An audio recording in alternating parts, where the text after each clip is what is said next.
नमस्कार दोस्तों, आप सभी का स्वागत है आपके अपने यूट्यूब चैनल मनी और डिजिटल न्यूज़ एमडीएन पर। दोस्तों बात करने वाले हैं जीटीएल इंफ्राटेक्सर लिमिटेड इस स्टॉक के बारे में। सो गाइस अभी के टाइम बात की जाए दोस्तों प्राइस के रूप में, तो प्राइस काफ़ी अच्छी लास्ट मार्केट पर हम लोग को देखने को नजर आई थी, पर जो सेम प्राइस लगातार पिछले 2 सेशन पर नजर आई है। और आज यहाँ पे देखने को मिला है कि मार्केट रहा है दोस्तों ऑफ, क्योंकि दोस्तों आज गणतंत्र दिवस की वजह से मार्केट की छुट्टी रही है। तो अब फिलहाल मंडे सेशन पर क्या अपडेट नजर आने वाली है, तो उस पर चर्चा करने वाले हैं। साथ ही साथ कंपनी के कर्ज पर क्या डेटा निकल के आ सकता है और अभी के लिए हम लोग को क्या डिसीजन देखने को नजर आने वाला है, चार्ट संकेत क्या मिलने वाला है, तो कंपनी में क्या पॉजिटिव डेटा है और क्या नेगेटिव, तो उस पर खास चर्चा होने वाली है। प्राइस के रूप में अगर बात की जाए तो दोस्तों ₹1.75 पर जो प्राइस है वो हम लोग को यहाँ पे मिलने वाली है, जो लास्ट मार्केट क्लोजिंग रही थी।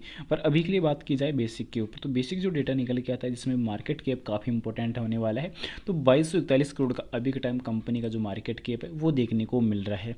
पर दोस्तों एक अच्छे स्टॉक की पहचान के लिए एक कंपनी में क्या क्या पॉजिटिविटी होना आवश्यक है, तो उस पर अगर हम चर्चा करें तो वहाँ देखने को मिलता है कि कंपनी की जो सेल्स की जो ग्रोथ हो वो बढ़ती हुई होनी चाहिए। तो सेल्स की ग्रोथ अभी के टाइम रिकवर हो रही है, पर आंकड़े नेगेटिव देखने को मिल रहे हैं। तो इस चीज़ को हम होल्ड रख सकते हैं, पेंडिंग साइड रख सकते हैं। उसके बाद जो सेकंड निकल के आता है कि प्रॉफिट की जो ग्रोथ हो वो बढ़ती हुई होनी चाहिए। तो अभी के लिए प्रॉफिट की ग्रोथ बढ़ती हुई नजर आ रही है, रिकवर होती हुई नजर आ रही है, जिससे हम बोल सकते हैं profit margin, operating profit margin अगर देखा जाए तो वो काफ़ी हाई होना चाहिए। तो अभी के लिए देखने को मिल रहा है कि 16.7% का ऑपरेटिंग प्रॉफिट मार्जिन देखने को नज़र आ रहा है। उसके बाद देखने को मिलता है नेक्स्ट कि कंपनी के ऊपर जो कर्ज हो या तो बिल्कुल भी न हो या कम से कम होना चाहिए। तो अभी के लिए देखा जाए तो कंपनी के ऊपर जो कर्ज की जो समस्या है वो बनी हुई है, तो लगातार कर्ज जो है तेज़ी से कम होता हुआ नज़र आ रहा है। तो इस चीज़ को भी यहाँ पे हम होल्ड रख सकते हैं। आंकड़े जो देखने को मिल रहे हैं वो पॉजिटिव रिकवर होते हुए देखने को मिल रहे हैं। उसके बाद अगला जो निकल के आता है कि पी रेशियो कम होना चाहिए। तो एक अच्छी कंपनी के लिए दोस्तों जो पी रेशियो जो कम से कम होना चाहिए, तो अभी के लिए जीटीएल इंफ्रा पर दोस्तों पी रेशियो देखने को ही नहीं मिल रहा। तो ये आंकड़े कहीं ना कहीं पॉजिटिव आंकड़ों के जो सिग्नल है वो यहाँ पे मिल रहे हैं। रिटर्न ऑफ इक्विटी आरओई की अगर बात की जाए तो वो काफ़ी हाई होनी चाहिए। तो अभी दोस्तों आरओई देखने को मिल नहीं रही, रिटर्न ऑफ इक्विटी वर्तमान आंकड़ों पर देखने को नज़र नहीं आ रही।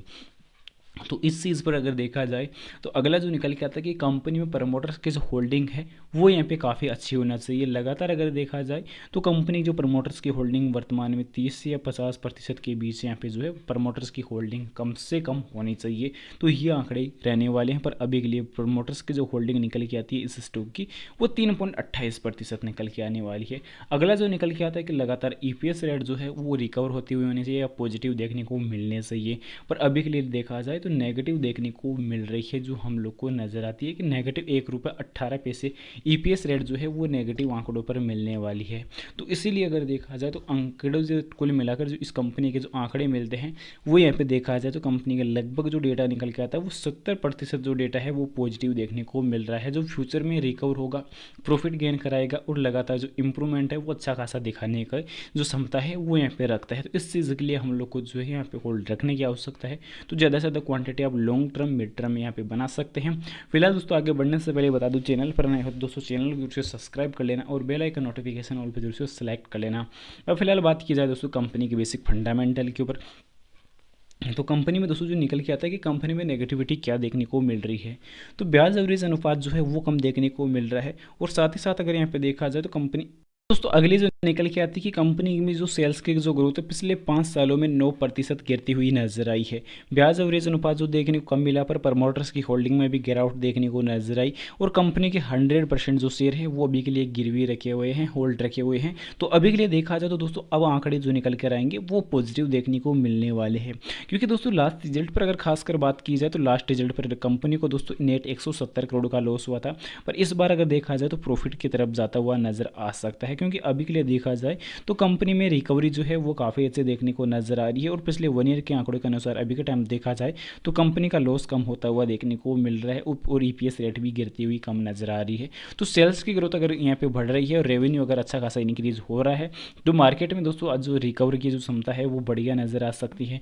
और वर्तमान में दोस्तों साल दर साल के अनुसार अगर इन्वेस्टर की अगर बात की जाए तो इन्वेस्टर वर्तमान में दोस्तों 12,33,978 जो इन्वेस्टर हैं वो कंपनी में देखने को मिल रहे हैं। मार्च 2017 की अगर बात की जाए तो 1,79,300 जो चॉइस शेयर होल्डर्स थे वो आज अगर देखा जाए तो काफ़ी क्वांटिटी जो काफ़ी बड़ी जो संख्या है वो इस शेयर होल्डर्स की यहाँ पे बन चुकी है। रिजल्ट की अगर बात की जाए तो रिजल्ट अभी तक दोस्तों कंपनी ने फाइनल नहीं किया है। मैंने आप लोगों को पहले बताया था कि रिजल्ट की जो डेट है वो अभी तक फाइनल नहीं हुई है, तो अभी फरवरी के महीने के अंदर जो है रिजल्ट आने की जो संभावना है वो ज़्यादा रहने वाली है। तो अभी हम लोग को लॉन्ग टर्म मिड टर्म में प्रॉफिट जो है और भी मल्टी बगर जाने वाला है, तो क्वांटिटी होल्ड यहाँ पे रख सकते हैं। क्योंकि फिलहाल दोस्तों आपकी नज़र में इस स्टॉक की और कोई बेसिक जानकारी हो कमेंट सेक्शन में जरूर से बता देना। उम्मीद करता हूँ जानकारी पसंद आई होगी। पसंद आई तो वीडियो को लाइक कर देना दोस्तों, जो भी चैनल पर नया है चैनल को जरूर से सब्सक्राइब कर देना और जानकारी को ज़्यादा से ज़्यादा शेयर जरूर से कर देना। और आपकी नज़र में कोई पेन स्टॉक हो तो उसकी जानकारी कमेंट में पिन कर देना।